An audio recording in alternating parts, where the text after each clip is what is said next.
In this video, we're stepping into London as it looked in the 18th century, a city growing fast, reshaping itself and setting the foundations of the modern world, from crowded streets and river markets to grand public buildings and newly rising neighborhoods. Each image captures a moment when London was becoming the largest and most influential city in Europe. If you enjoy this journey, make sure to subscribe and let me know in the comments what city or era you want to explore next. The image shows London as seen from Islington in the mid-17th century, when this area still lay outside the built-up city. At this time, London was the largest city in Europe, with a population passing 600,000. St. Paul's Cathedral dominates the skyline, completed just a few decades earlier after the Great Fire. Islington itself was known for its freshwater springs, supplying the New River Company, which helped solve London's chronic water shortages. The open land in the foreground reflects a period before rapid urban expansion pushed northward. Views like this were often used to document the city's growth, showing how London was beginning to spread beyond its traditional boundaries. This 1763 map captures London at a moment of major transition. The city had just come out of the 7 Years' War as the center of a global empire, and its population was edging towards 750,000. The map clearly shows the dense core of London, Westminster, and Southwark, surrounded by large open fields that would soon be swallowed by urban growth. You can see the Thames as the city's main highway, carrying goods from across the world into the Pool of London. Key landmarks like St. Paul's Cathedral and the newly developed West End reflect London's shift toward a commercial and cultural powerhouse. Maps like this weren't just practical tools. They documented expansion, guided planning, and offered a snapshot of a city rising into modernity. This 1785 depiction of Vauxhall Gardens shows one of London's most famous entertainment venues at its peak. Vauxhall was a symbol of the city's new social culture in the late 18th century, where people of different classes could mix freely in a public space. By the late 1700s, London had grown into the largest city in Europe, with more than 1 million residents.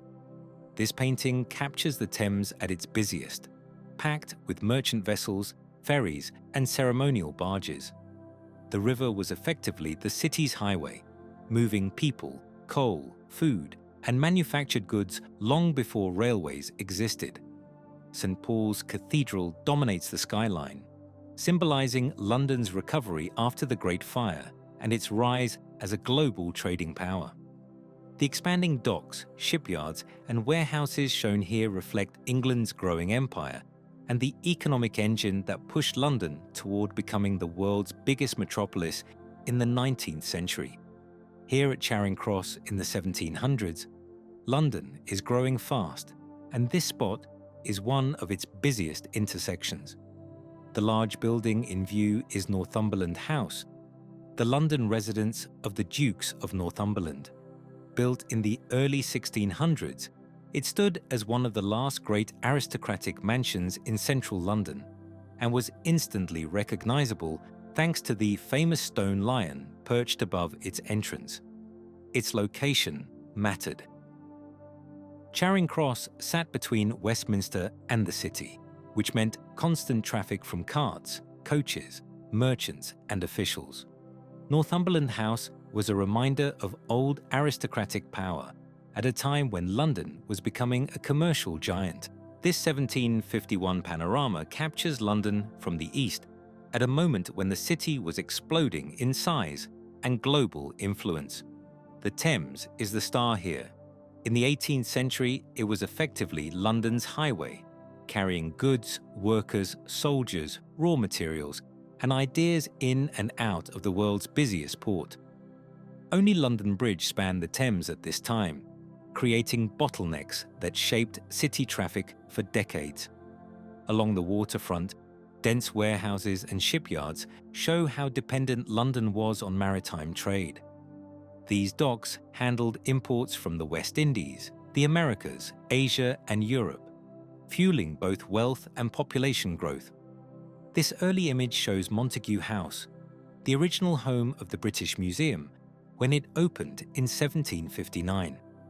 At this point, the museum wasn't the vast neoclassical complex we know today. It began inside this former aristocratic mansion, bought by the government to house one of the first public museums in the world. The significance of this moment is hard to overstate. London was becoming a centre of global knowledge, fueled by Enlightenment curiosity, imperial collecting, and scientific ambition. The museum's early collections included the library of Sir Hans Sloane, whose tens of thousands of objects and manuscripts formed the foundation of the institution. Montague House would later be demolished to make way for the museum's current grand structure, but this image captures the institution's quiet, almost modest beginnings, long before it became one of the most famous museums on Earth. This painting captures the Port of London during the late 18th century, when the Thames was one of the busiest working rivers on the planet. London's population and economy were exploding, and this stretch of water functioned as the city's engine room. Almost everything that entered or left Britain passed through here. The scene shows a mix of merchant vessels, lightermen ferrying goods to shore, and small boats navigating tight spaces. Before the construction of deep-water docks, ships often had to anchor mid-river, creating congestion so bad that by the 1790s, it became a national concern. The port's significance can't be overstated. It powered British trade, fed London's growing markets, and supported industries from shipbuilding to finance. At the same time, it was tied to global networks that included colonial goods, enslaved labor, and vast commercial profits. This engraving shows Buckingham Palace in its earlier life as Buckingham House, long before it became the seat of the British monarchy. It was essentially a grand private residence built for the Duke of Buckingham in the early 1700s. The structure you see here is far smaller and more restrained than the palace we know today. At this time, it sat on the edge of St. James's Park, surrounded by open land rather than the dense cityscape that would develop later. The layout reflects early Georgian tastes, symmetry, clean lines, and controlled landscaping.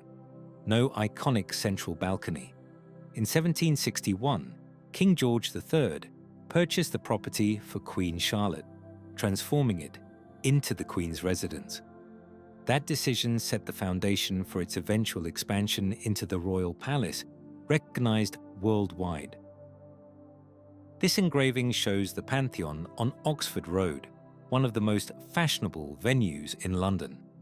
It opened in 1772 as an indoor assembly room, inspired by classical architecture and designed to attract the city's elite. The building was famous for its vast domed hall, thought to be one of the most impressive interior spaces in Europe at the time.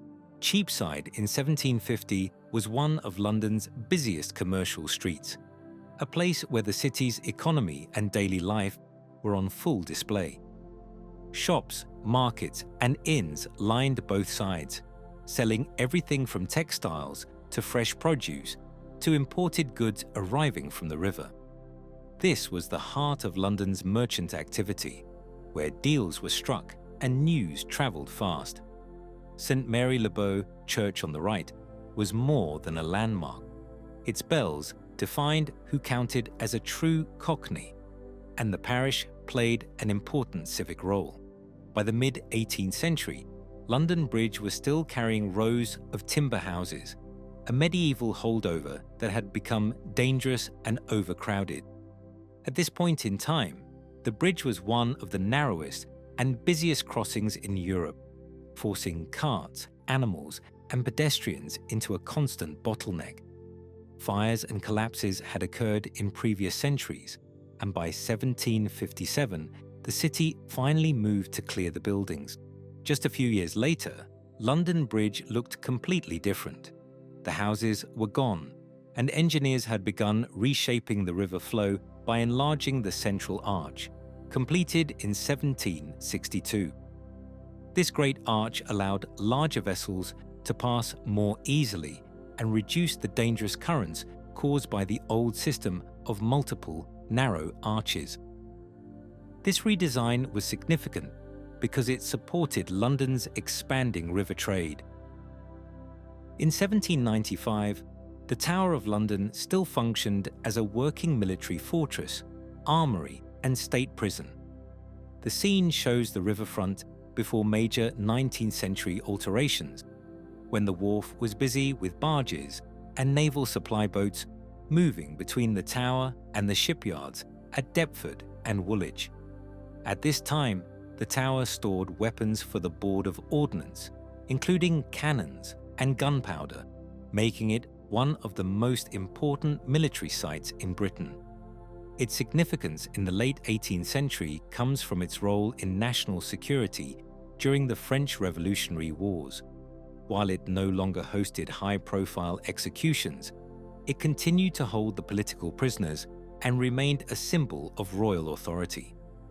The surrounding area was also undergoing gradual change as the city expanded eastward and river traffic increased with London's booming trade.